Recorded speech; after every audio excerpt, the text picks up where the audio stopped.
जैव प्रक्रम के भाग 2 में आपका स्वागत है। हम यहाँ पे कुछ महत्वपूर्ण प्रश्नों की चर्चा करेंगे। तो जिसमें हमारा आज का पहला प्रश्न है जो एग्ज़ाम में कई बार आता है। तो पहला प्रश्न है आपका कि सीरा और धमनी में अंतर बताइए।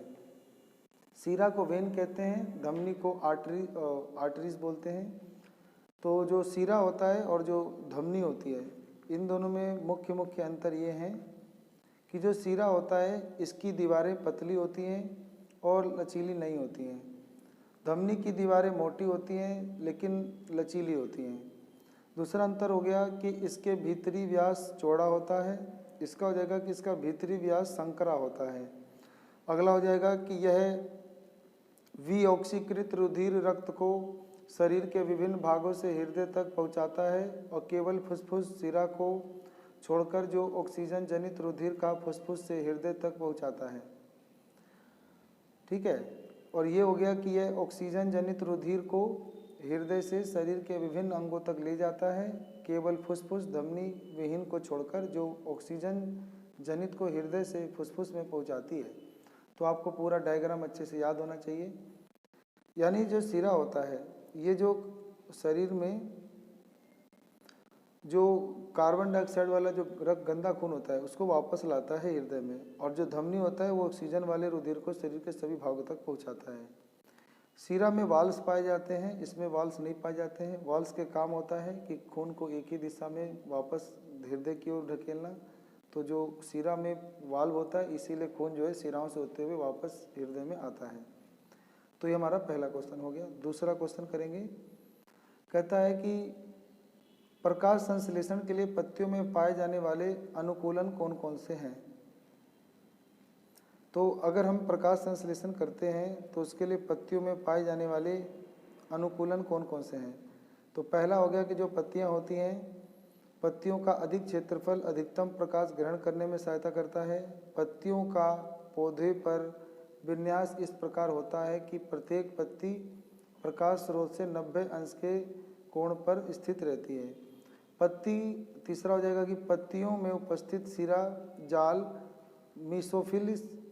मीसोफिल कोशिकाओं में बने भोजन तथा खनिज और जल को त्वरित संवहन करने में सहायक होता है।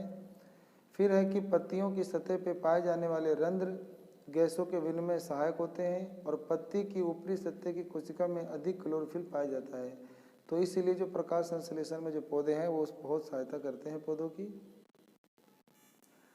अगला प्रश्न है यहाँ पर कि जो शाकाहारी, तीसरा क्वेश्चन है कि शाकाहारी जंतुओं में छोटी आंत और मांसाहारी जंतुओं में छोटी आंत की तुलना में लंबी क्यों होती है। यानी शाकाहारी जंतुओं में जो आंत होती है वो लंबी होती है, और मांसाहारी जो होते हैं उनके जो पेट की आंत होती है, इंटेस्टाइन, वो छोटी क्यों होती है।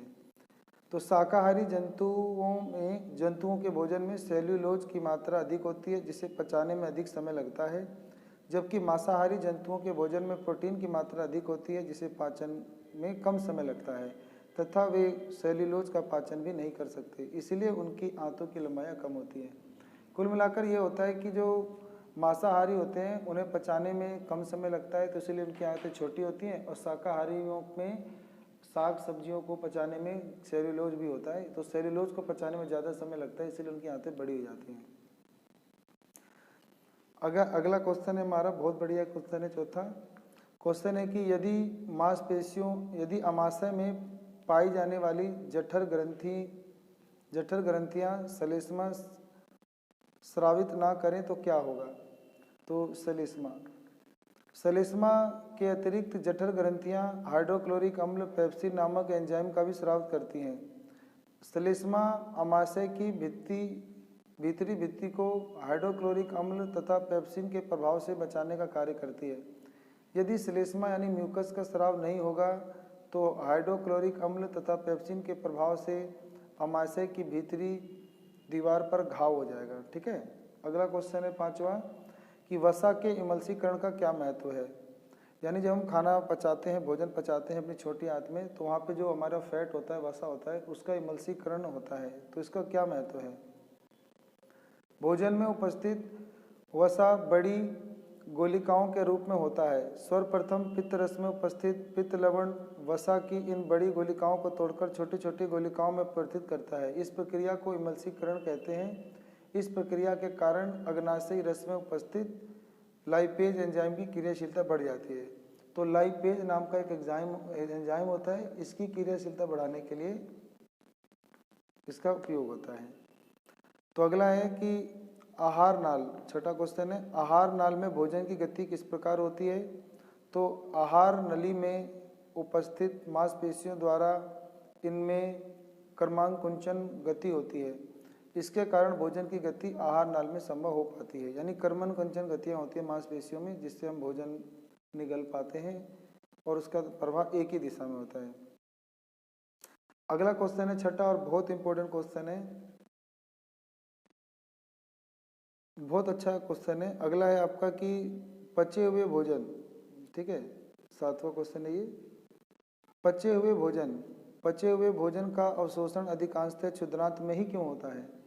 क्योंकि क्षुद्रांत में भोजन का संपूर्ण पाचन होता है तथा इसके आंतरिक स्तर पर अनेक उंगली के प्रवर्ध होते हैं जिन्हें दीर्घरोम कहते हैं। यानी दीर्घरोम होते हैं उंगली जैसी संरचना जो भोजन के पाचन का सतह बढ़ा देती हैं। ये पचे भोजन के अवशोषण के लिए सतही क्षेत्रफल बढ़ा देते हैं।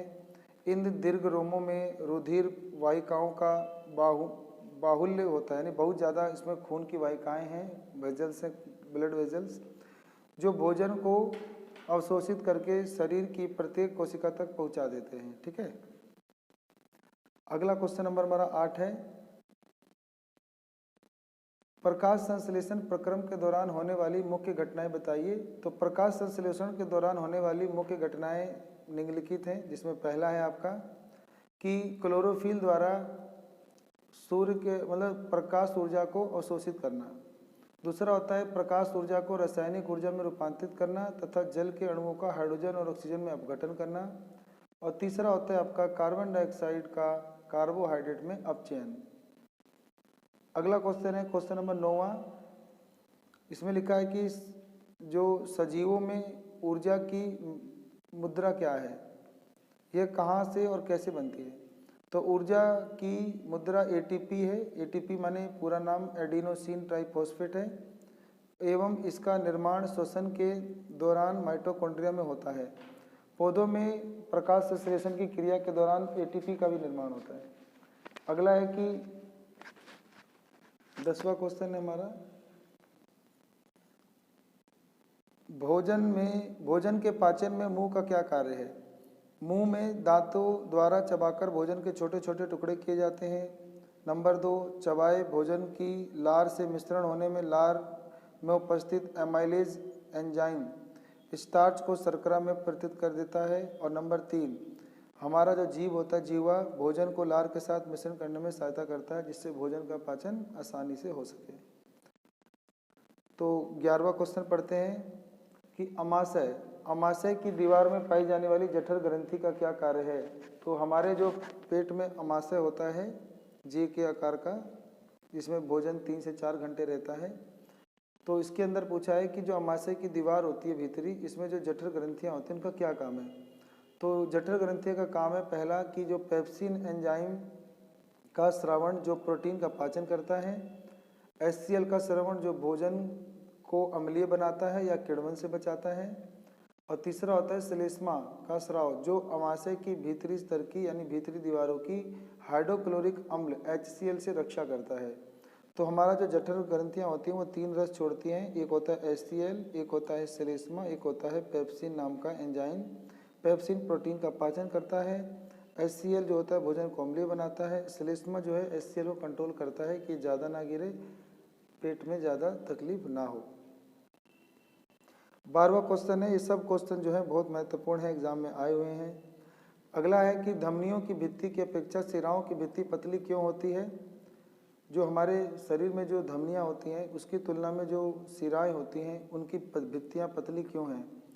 तो धमनियाँ हृदय से, यानी जो हमारा हृदय है, धमनियाँ हृदय से रक्त को विभिन्न अंगों में उच्च दाब पर परिसंचरित करता है, इसीलिए इसकी भित्ति मोटी तथा लचीली होती है और जो सीरा होता है इसका विभिन्न अंगों से रक्त एकत्रित करके वापस हृदय में लाता है और इस रक्त में दाब नहीं होता तो रक्त के एक दिशा में परिसंचरण को बनाए रखने के लिए सिराओं में वाल्व पाया जाता है। ठीक है, अगला क्वेश्चन है जो एग्जाम में पूछा जाता है 13वां, वो है आपका कि यदि रक्त में प्लेटलेट्स ना हो तो इसका क्या प्रभाव पड़ेगा।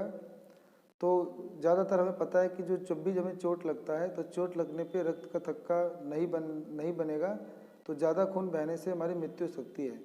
तो जो प्लेटलेट्स होते हैं वो जो खून बहता है उसको रोकते हैं, वो रक्त का थक्का बनाते हैं जिससे खून जो है रुक जाता है। तो अगला क्वेश्चन है 14वां कि जंतुओं की अपेक्षा पौधों की ऊर्जा आवश्यकता कम क्यों है। पौधे गति नहीं करते तथा उनके शरीर का अधिकांश भाग मृत कोशिकाओं का बना है तो इसी कारण उनकी ऊर्जा आवश्यकता जंतुओं की अपेक्षा कम होती है। एक क्वेश्चन और कर लेते हैं 15वां, वाष्पोत्सर्जन का पौधों के लिए क्या महत्व है। यह जड़ों द्वारा जल अवशोषित करने व एंजाइमों द्वारा इसके सहनवन में सहायक है और पौधों को ठंडा रखता है, इसलिए वाष्पोत्सर्जन यानी जरूरी है। ठीक है, तो मिलते हैं आपसे अगली वीडियो में। आप सबका अपना कीमती समय देने के लिए बहुत बहुत धन्यवाद। अगर आपको हमारे चैनल से फ़ायदा होता है तो प्लीज़ हमारे चैनल को लाइक करें और सब्सक्राइब करें। ठीक है।